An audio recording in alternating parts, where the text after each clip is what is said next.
Welcome back to Old School Sports and our Out of the Park Baseball 24 playthrough of the Buffalo Wings. We are at the first day of summer, June 21st, also the date of the first year player draft this year, and the Buffalo Wings are off to a pretty good start as we try to defend our World Series championship. 45-23 record, 5 games up on the Mets in the National League East, and we are in the mix for the best record in the National League and the best record in baseball, although we have neither of those right now. Should be an interesting draft this year. We're picking 30th overall. Appreciate all of the thoughts and the comments to our last video as to what we should do in the draft. Seems from the comments from the likes of Dralex, Fake Name, Jackhammer Possessor, Jarek Braxton, YB943, that we are coalescing around decision to take a college shortstop perhaps, but there was a fair amount of consensus among two prospects that I kind of highlighted at the end of the last episode. And they were the college shortstop Danny Ferguson, who I really like. Think he could be very good defensively, like the high work ethic, and like that he is pretty far along in terms of his development. Think that bat could be a useful major league bat if he comes close to developing to what we think his full potential is. So for the 30th pick in the draft, to bring on someone who could be an important cog in our infield defense and also provide probably close to league average type offense is a pretty useful player to potentially bring on board.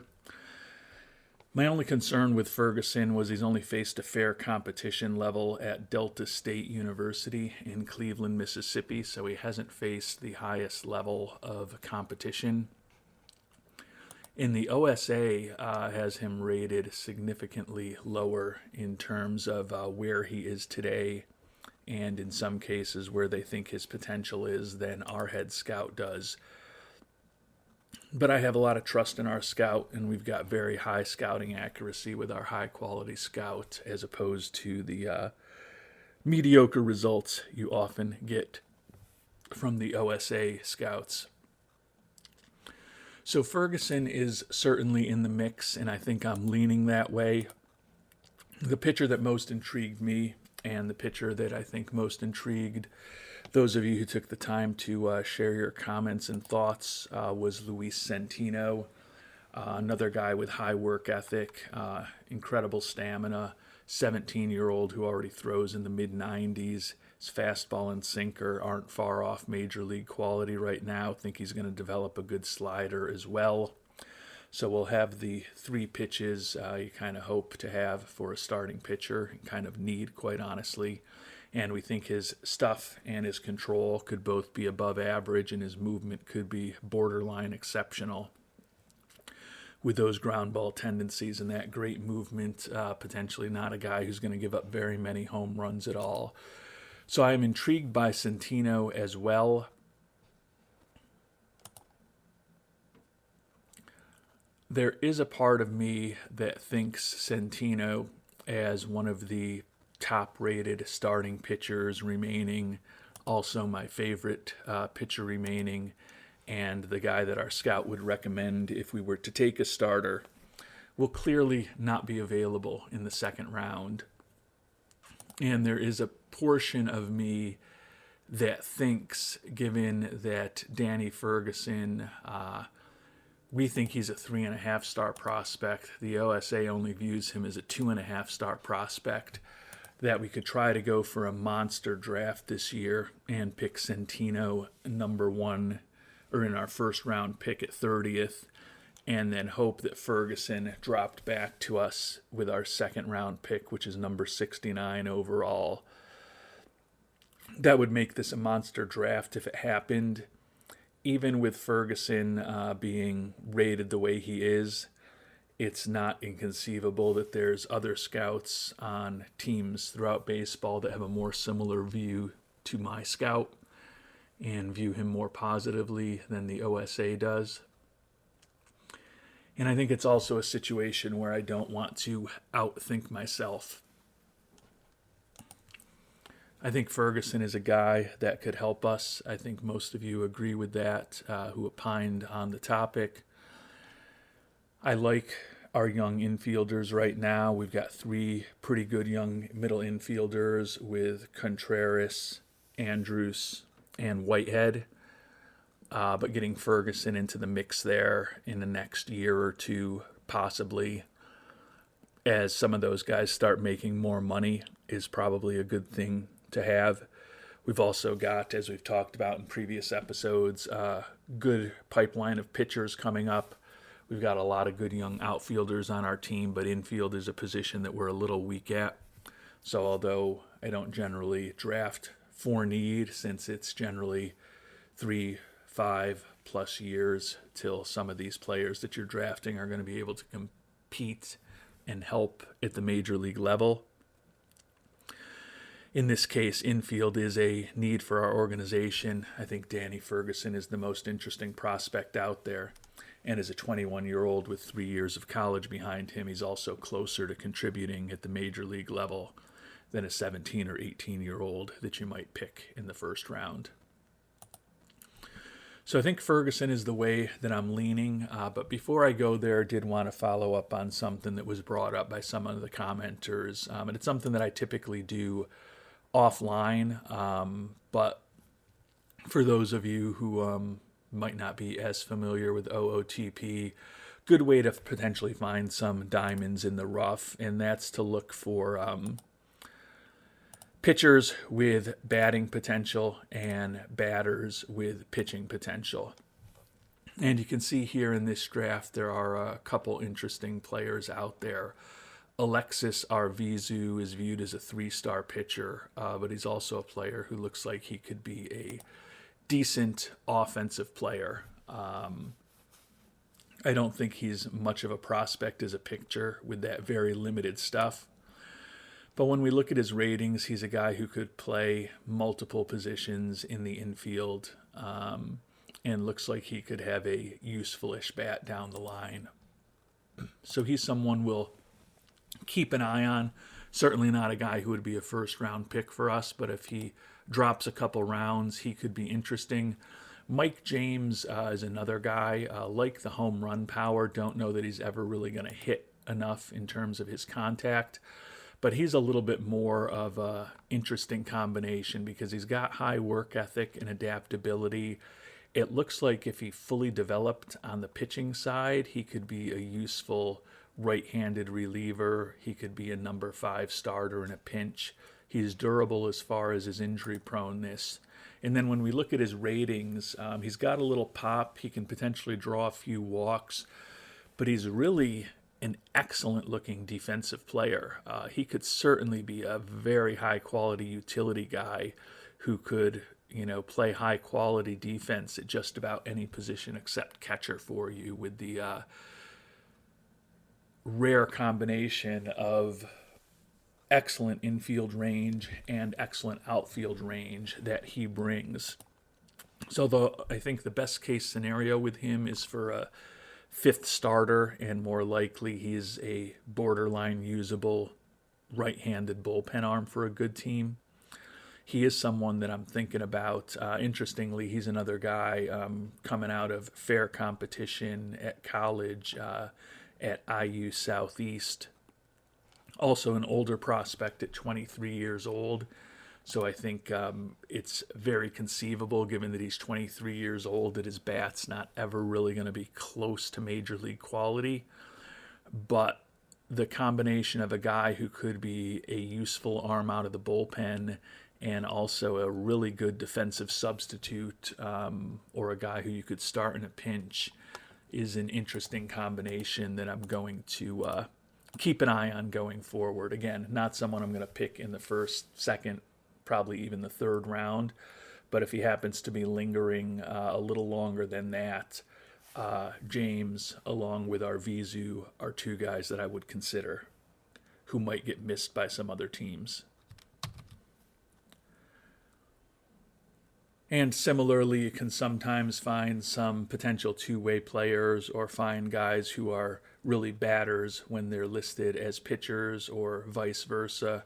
If you search for all batters with pitching potential. And Mike Yockey is a guy that I think Dralix noted had that type of skill set. He's a shortstop who is on our short list. I don't like him as much as the college shortstop. He's just not nearly as far along in his development. The defense is not as good, but certainly a guy who could draw a ton of walks.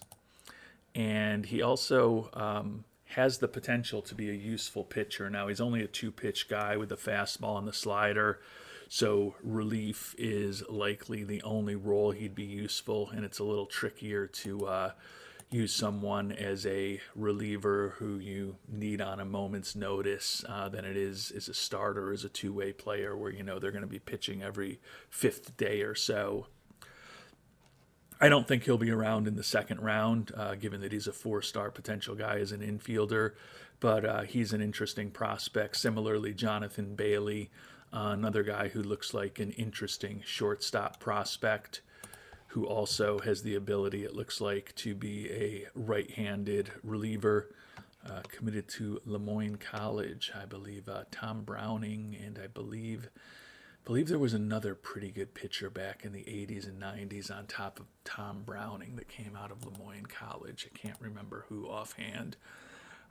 Jake Shannon, another example, first baseman, durable, looks like he could have a useful-ish major league bat. And then we look at his ratings, another guy who's only a two-pitch guy, but looks like he could be in right-handed arm out of the bullpen.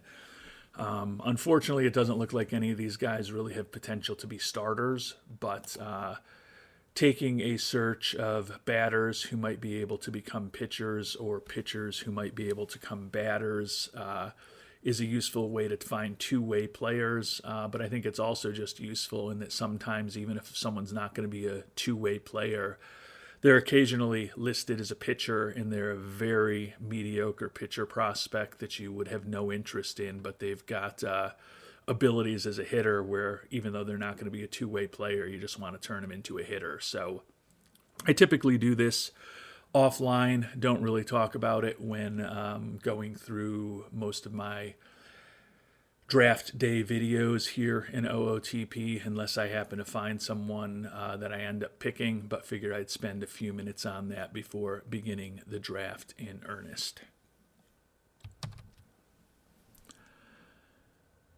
And it's interesting that if we were going to go with a shortstop, we've talked about Ferguson, the college player, and Mike Yockey, the potential two-way player, but our scout would actually recommend Jafnell Cook, another high school prospect. Looks like he could have a pretty decent bat for a middle infielder. I think with that range combined with that arm, with the lower error and turn double play ratings, he's really more of a natural third baseman to me than he is a second baseman or a shortstop. I think he could be a pretty useful major league player as well. I'd kind of go back and forth between him and Yockey for my second choice.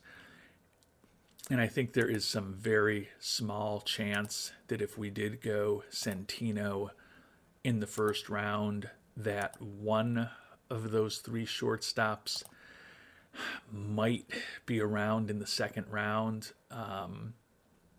But given that I really like Ferguson's defense, and I think he can be a non-significantly negative offensive producer, and if he fully develops with that potentially good eye, he could be a over 100 WRC plus guy at the major league level, and a major league quality bat with 65 range is a combination that I'm happy to have playing somewhere in my infield in most situations.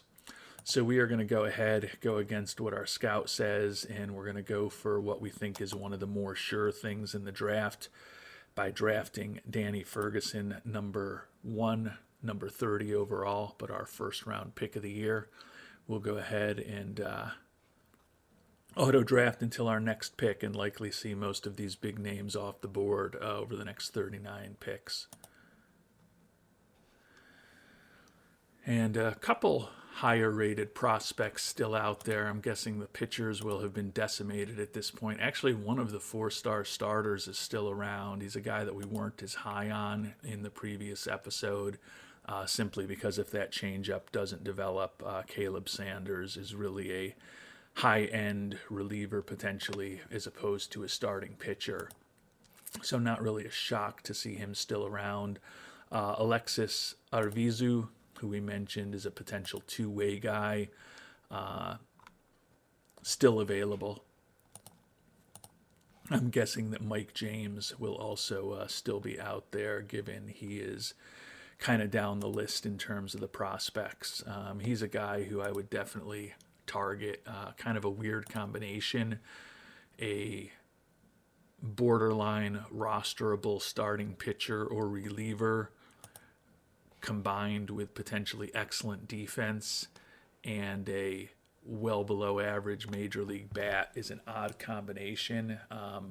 But I think that a useful arm with potentially really good defense is still something interesting to think about. So if James is around in a couple of rounds, I could definitely see us taking a flyer on him. But here in the second round, I think it's a little early. And before we make our second round pick, we'll see where some of the other guys that we were talking about ended up going. We picked Ferguson 30th overall. Not a shock that the starting pitcher, Centino, went not too far behind that with the first round supplemental pick, number 34 overall. Mike Yaki, the shortstop, went with the first pick of the second round. And where did the other shortstop go? Jafnell Cook went 13th in the second round to the Braves. So, as I talked about, if there was a shortstop who was going to fall among the three we liked, I think it was a chance it would have been Ferguson. But I really think it's only like a 10-15% chance that he would have made it to us in the second round if we had went with Centino before him. Would have been the opportunity to potentially make this a monster draft, but it also significantly increased the risk that we weren't going to get a player that we really liked in the case of Ferguson, who at this point we need a little more in our organization than another starting pitching prospect. And of course, after speaking about not really needing pitchers, that's likely the direction we're going to go here in the second round. Do like to keep a good pipeline of good starting pitching prospects coming, and I'm just not really impressed with a lot of the position players who are available here in the second round.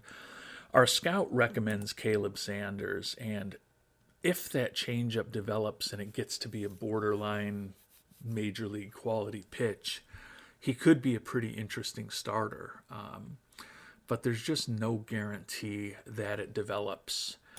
So I think I'm going to take a little bit more of a conservative route that doesn't have the same upside as Caleb Sanders, and that's the starting pitcher Doug Bourgeois, 18 years old, be 19 late this fall.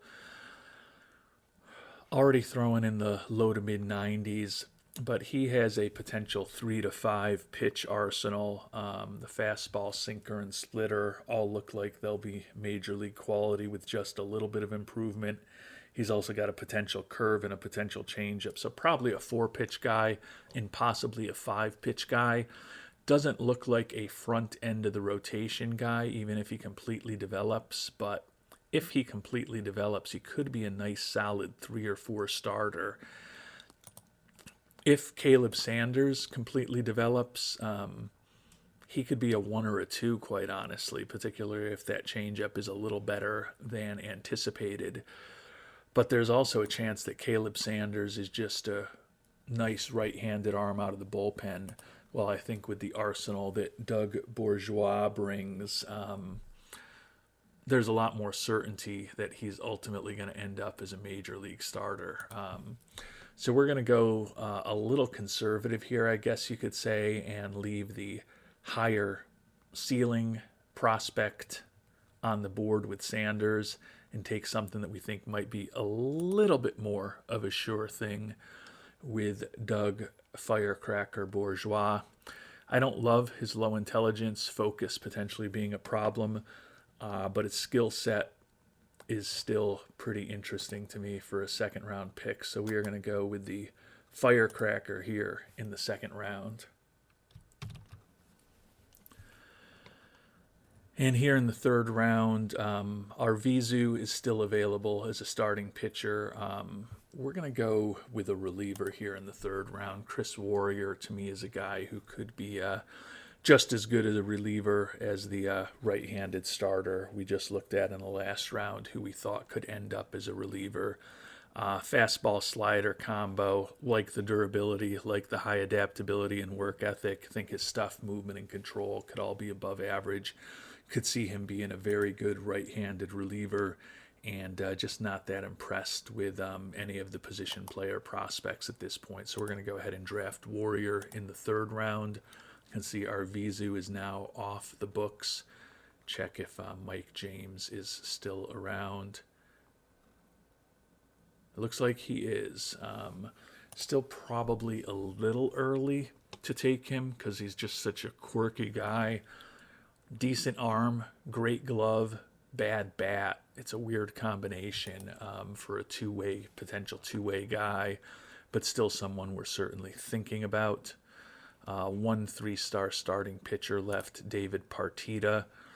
Doesn't look like a horrible prospect. The issue with him is he's looking for pretty big money for this point. A fourth rounder, $5 million is way above slot.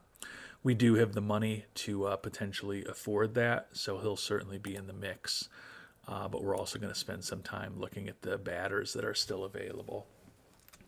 And seeing the batters that are available, if we were going to have picked somebody in the third round, it was going to be Jamie Rush, who our scout recommended. I assume he still recommends him now. No, of course, he's moved on to somebody completely differently in the next round, even though we haven't picked him. It's actually a decent pitching prospect in terms of Jeremy Evans, like the durability. Question is whether he's going to be a 5-pitch guy or a 2-pitch guy when all is said and done. But you would hope that either the slide or the curve or the changeup did develop, which would make him a viable candidate to start. So he is actually somewhat interesting, but I did think about Jamie Rush if I was going to take a position player back in the third round. For him to still be around in the fourth is interesting to me. Left-handed batter, not a ton of power, but he's only 17 years old. He's durable, and that potentially well above average contact and well above average avoid strikeout ratings with acceptable speed, gap power, and home run power. For a fourth round player is not bad value in my mind.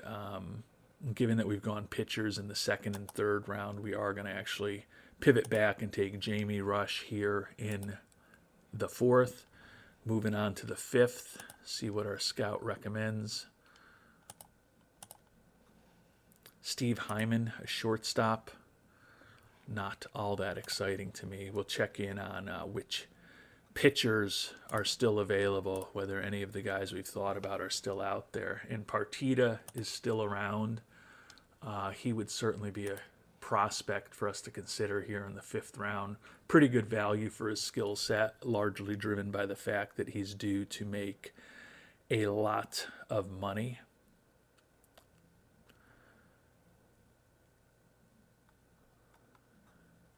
And Mike James is still around as well. I feel like we can probably push James another round to the sixth. I think I'm going to go with Partita here. He's a 3-pitch guy. Looks like if he fully develops, he could be a useful major league starter. Looking for a little bit more money, or actually a lot more money than you typically give to a fifth rounder. But we have money this year to spend. We're with the 4 guys we've picked, we're below slot overall with what they're looking for.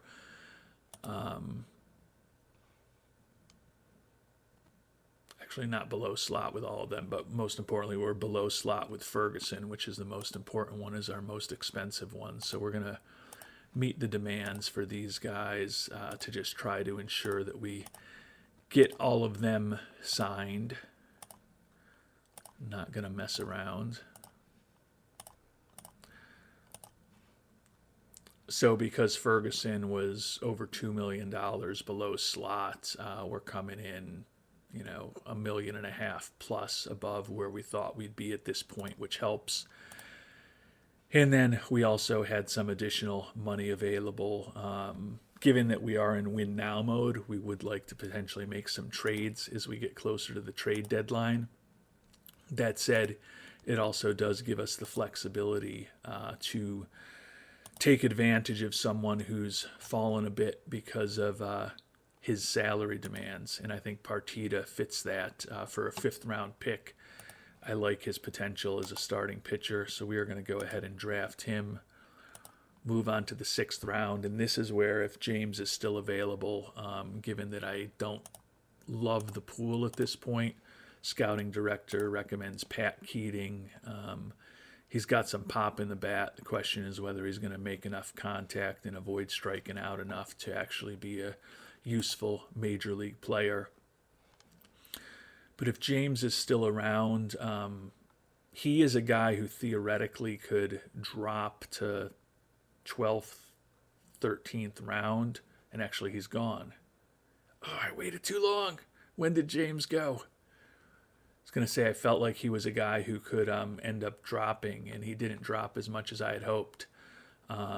Maybe there's an argument to have taken him in the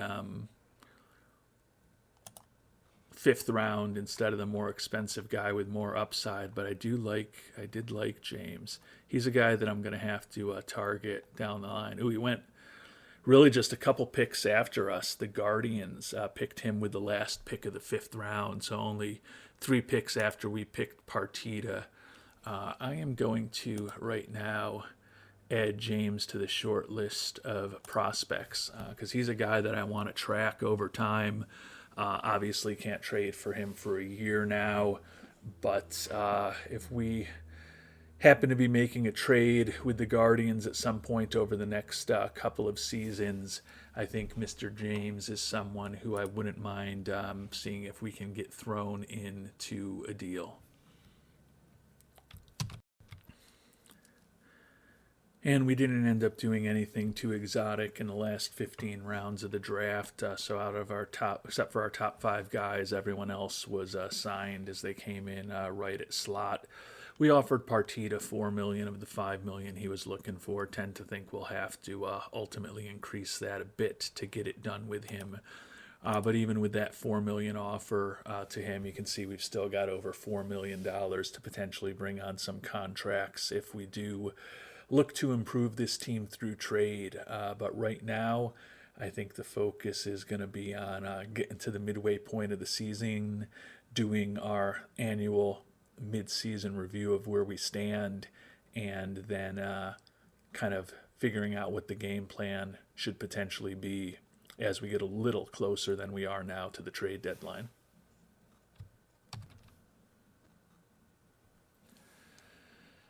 And the game just crashed on me as I tried to move forward from draft day. So although I had intended to include the mid-season review in this episode, I don't know whether you're actually hearing my voice right now, and I don't know whether you're actually seeing the proper screen right now. So at this point, we're going to finish up the episode, and I may come back with a second brief episode relatively quickly later on today to cover the second part that I hoped to cover in this episode. But apologies for the technical difficulties. Hopefully this will all work out. Until our next episode, thanks so much for watching, and hope you have a great day.